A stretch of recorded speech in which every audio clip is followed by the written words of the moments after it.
চাঁদাবাজির কারণে আজ সবাই কষ্টে আছে, ব্যবসায়ীরা কষ্টে আছে, হিন্দু ভাইরা কষ্টে আছে। এতদিন মানুষ মুখ ফুটে কথা বলতে পারে নাই। হানজালাকে যারা ভোট দিয়েছে অতিরিক্ত সেখানে বোবা ভোট ছিল, কারণ তারা আধিপত্যের রাজনীতির কারণে প্রকাশ্যে হানজালার কাছে আসতে পারে না। আজ তারা উন্মুক্ত হয়েছে, হানজালা ঘোষণা দিচ্ছে আগামীতে আধিপত্যের রাজনীতি ভেঙ্গে চুরমার করে দেওয়া হবে। এবং আজ শিবচর থেকে গোটা শিবচরের মানুষ প্রমাণ করে দিয়েছে টাকার মাধ্যমেই শুধু রাজনীতি হয় না, ভালোবাসার মাধ্যমেও হয়। আমি ইলেকশন করতে গিয়ে কথাটি বলেছিলাম, আমি আমার ইলেকশনে একটা গরু জবাই দিয়ে আমি একটা নেতৃবৃন্দকে খাওয়াতে পারি নাই। আমি আমার একটা নেতৃবৃন্দকে 1 লিটার তেলের টাকা 1 লিটার তেল আমি ভরে দিতে পারি নাই। আমি হানজালা এই পাঁচচরের কোন কোটিপতির টাকা গ্রহণ করি নাই। নিজের কষ্টের টাকার নেতৃবৃন্দর ধার করে টাকা দিয়ে হানজালা নির্বাচন করেছিল একটা মাত্র এই কারণে। কথাটি আমি অনেক জায়গায় বলেছিলাম। আমাকে অনেকে বলেছে ভাই তাকে ফোন দেন, সে আপনার সাথে দেখা করতে চায়, কথা বলতে চায়। তাদের সাথে দেখা করলে কোটি কোটি টাকা হয়তো নির্বাচনের জন্য দিত, কিন্তু হানজালা মাথা বিক্রি করে শিবচরে রাজনীতি করতে আসে না।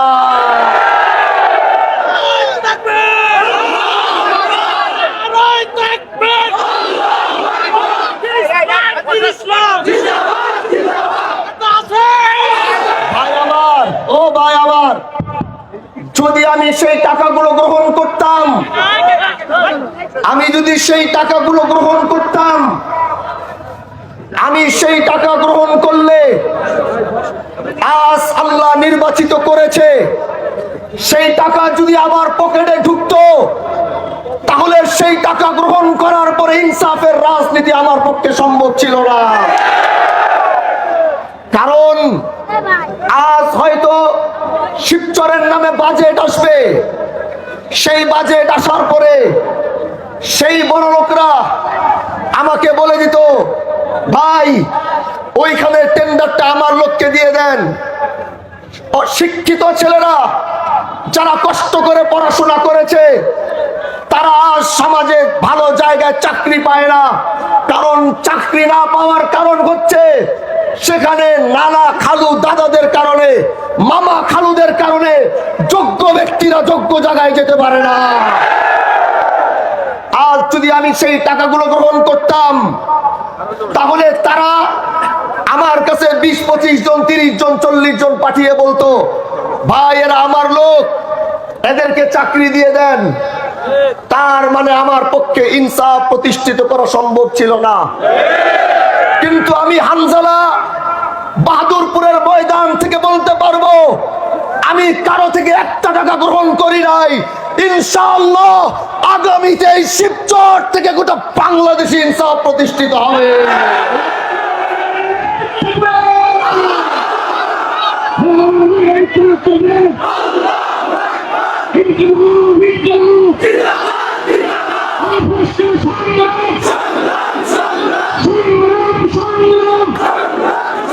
বন্ধু আমার,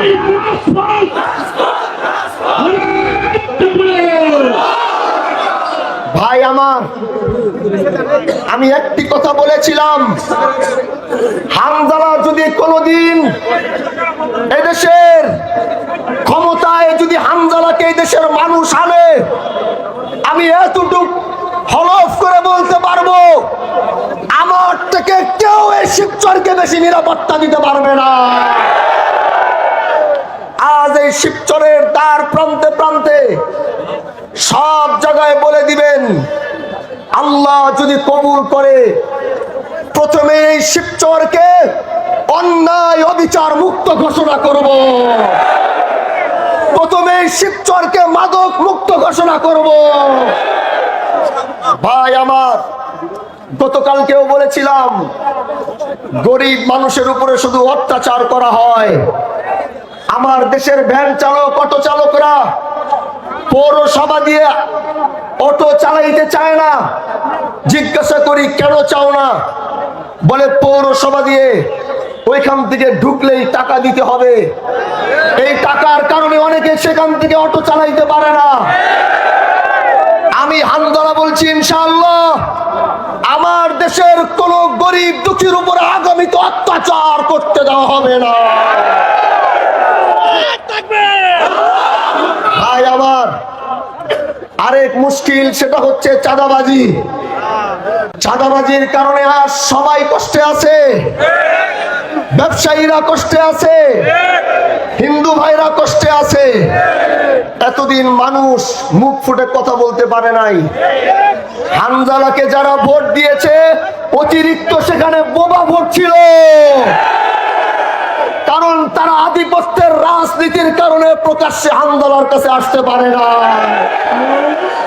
আজ তারা উন্মুক্ত হয়েছে, হামজালা ঘোষণা দিচ্ছে আগামীতে আধিপত্যের রাজনীতি ভেঙ্গে চুরমার করে দেওয়া হবে। বন্ধু আমার, শিবচর থেকে একটি ইতিহাস হয়েছে। সেই ইতিহাসটি হলো আমরা যখন ইলেকশনের দ্বার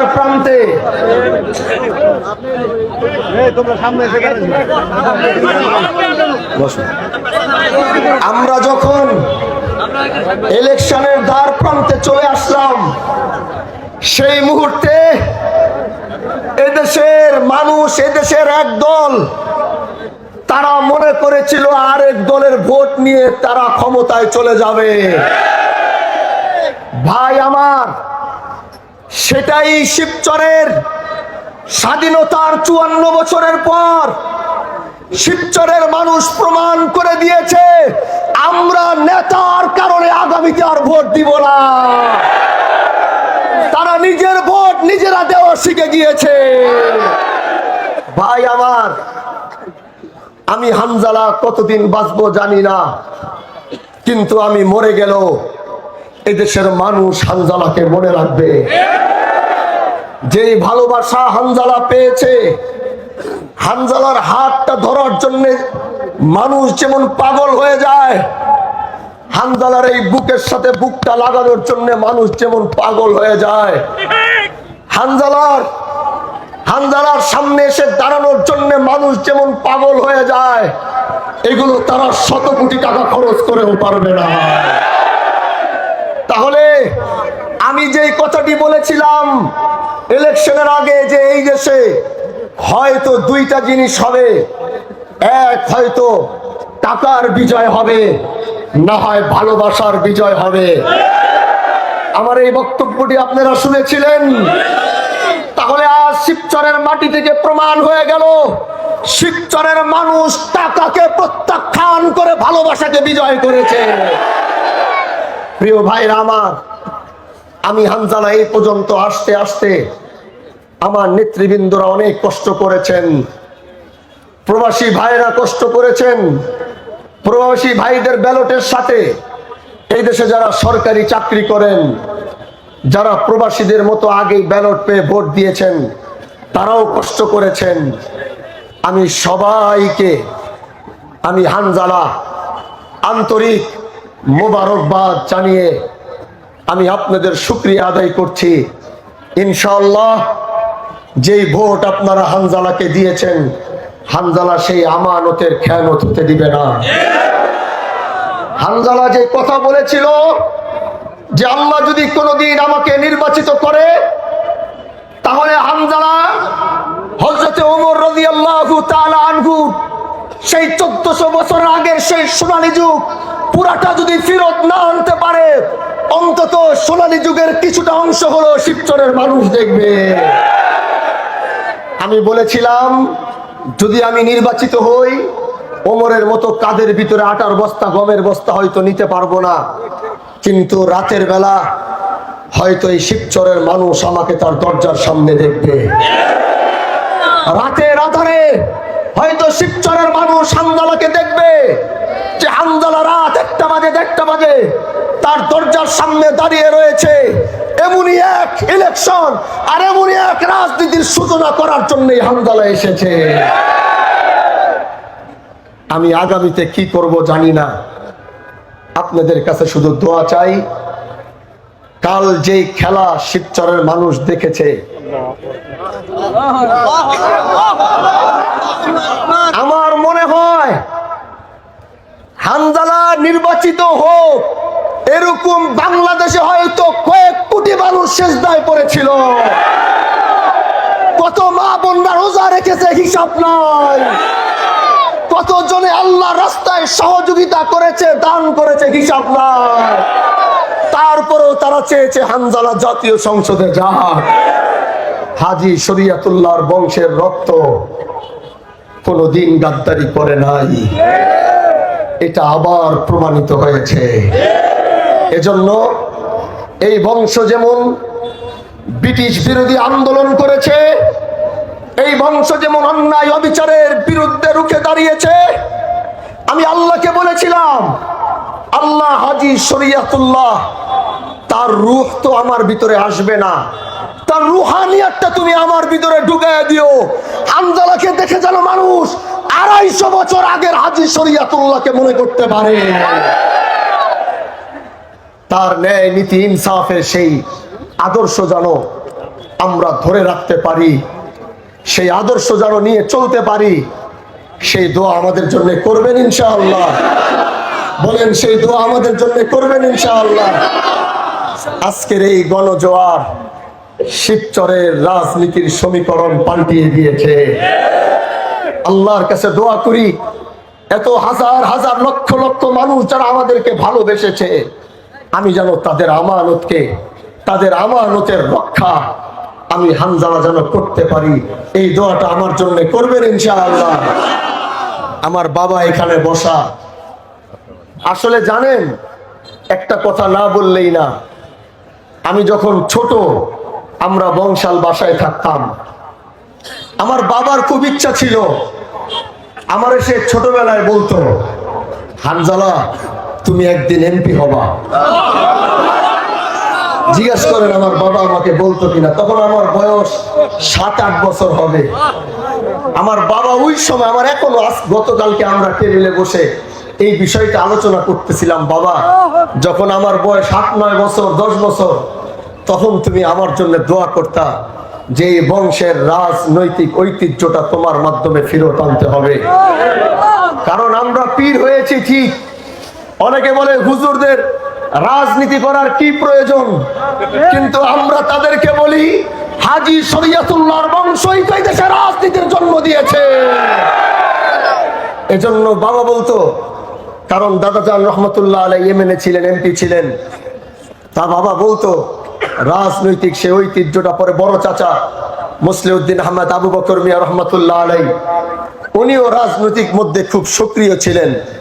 উনার পর থেকে এই রাজনৈতিক যে ধারাটা মুসলিউদ্দিন আহমদ আবু বকর মিয়া রহমতুল্লাহ আলাইহির পর থেকে পুরা দেশব্যাপী, বাংলাদেশ ব্যাপী যে রাজনৈতিক একটা ধারা আমাদের ছিল, সেটা অনেকটা চলে গিয়েছিল।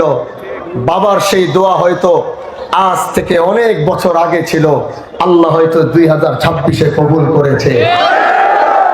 এজন্য আমার সাথে এতদিন যা হয়েছে, আমি একটি কথা পরিষ্কার করে আপনাদেরকে বলে দেই, আমার সাথে এতদিন যা হয়েছে আমি এতটুকু বলতে পারি যে এই জিনিসটা আমার নিজের কন্ট্রোলে ছিল না। আল্লাহর কসম, আমার প্রতিটা ধাপ আর সে আজিমের মালিকের হুকুমে ছিল। আমি রাজনীতির মাঠে আসতে চাই নাই, বিশ্বাস করবেন কিনা জানি না, আমি আসতে চাই নাই। আমার নেতৃবৃন্দ আমাকে জোর করেছে, বলছে ভাই আর মাত্র 7 দিন সময়, আপনি এখনই কি করবেন করেন। তাদের প্রেসারে পড়ে বাবারে জিজ্ঞাসা করলাম, বাবা বলে দেখো কি করা যায়। চেষ্টা করলাম, চেষ্টা করার পর 7 দিনের ভিতরে ডিসিশন নিয়ে 20 তারিখের মধ্যে নমিনেশন সাবমিট করলাম।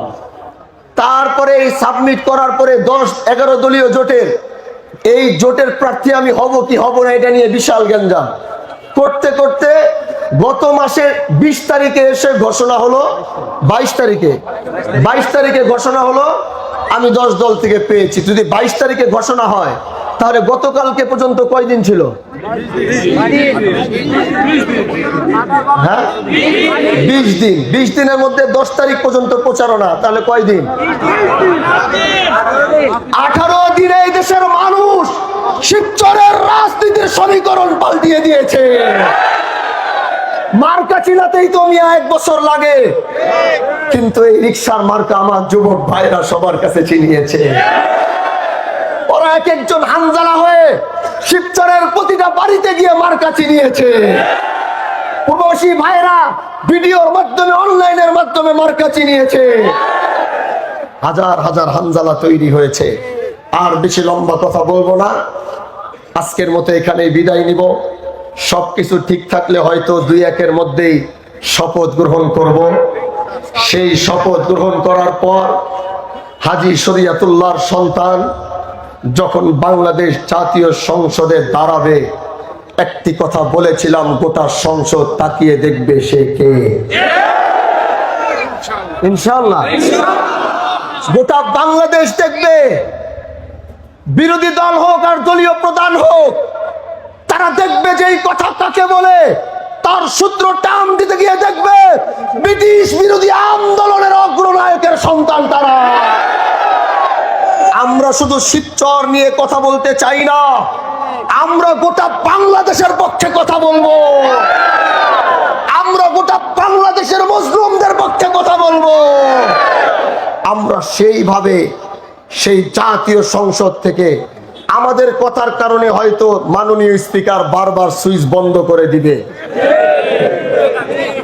কিন্তু আল্লাহ যে গলা দিছে, এই গলায় স্পিকারের মাইক লাগবে না।